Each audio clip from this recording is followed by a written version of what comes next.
And so art-based dialogue is a method of facilitation that focuses on the senses.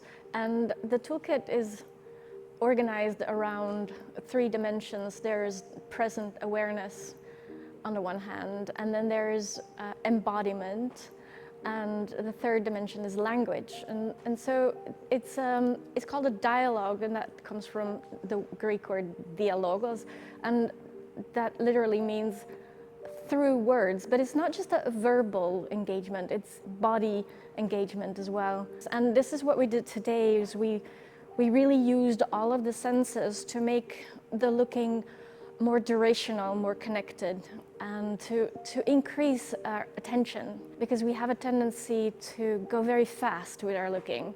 In our society, we're very rushed to make decisions, and this compromises our agency. And this is one of the things I want to do through art-based dialogue, is to take more time to reclaim a portion of attentive awareness with the groups that I engage with.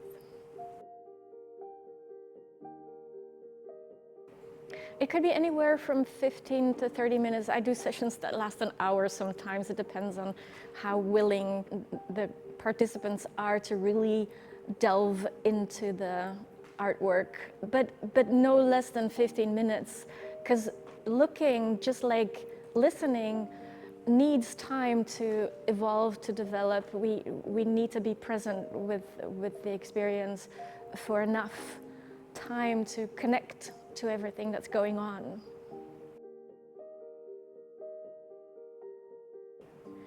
And today's audience consisted of people from the gallery, the Kaunas Paveikslų Galerija, but also people from the nearby library. And the whole project is about cultural mediation. And so we're looking at people who have an affinity with culture. It doesn't have to be art specifically, culture in a broader sense. I've also given trainings for professional in a medical field, or anyone really working with people could benefit from this method and from mediation. The idea is to make an honest connection with people around a topic that has relevance to them. So touch experiences are very important for people with visual impairment. But there is also a technique to do verbal description of artworks. There's nothing that can replace haptic experience. So for a lot of visually impaired people, it's actually paramount to be able to touch either a replica of the artwork or to touch a material that resembles what is going on in the artwork. I think that we are, in museums and galleries, we have a tendency to favor vision in a limiting way. There's of course the safety issue of we need to protect the artworks. That's part of our job as heritage protectors, but not just for visually impaired people, but for people in general. It's beneficial to evoke other senses as well. The first decisions you make about a visual encounter are size and weight and contours. And so what you're going to do is describe the overall shape, the dimensions, the weight, the materials. And then you start by big impressions, like emotional impressions, the most vibrant colors or the dominating colors. And then you're going to move into objects, shapes, or lines and how they relate to one another, the proximity of figures and people, how are they connected? How far away from each other are they?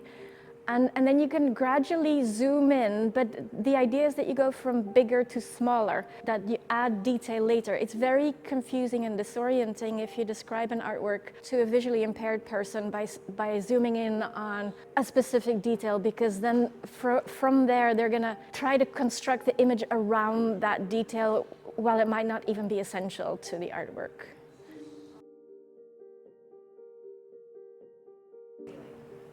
What I noticed is that they gradually relaxed and became more expressive, not just verbally expressive, but bodily expressive. You could kind of sense how they were relaxing in their chairs.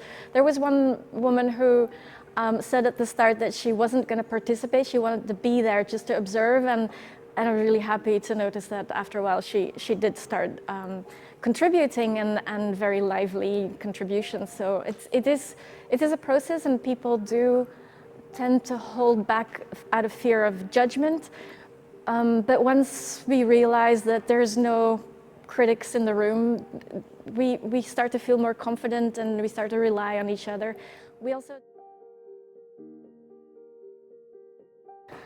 I would like to introduce the gallery so that people know where they are. So this is the Kaunas Paveikslų Galerija. And the artist we looked at, or the artwork we looked at, is by Jakob Blum. And he's a Jewish artist who was born in Vilnius, and later he moved to Haifa and studied in Berlin. The exhibition is painting and sculpture. We selected one artwork that is crossover between sculpture and painting, which is something he likes to do.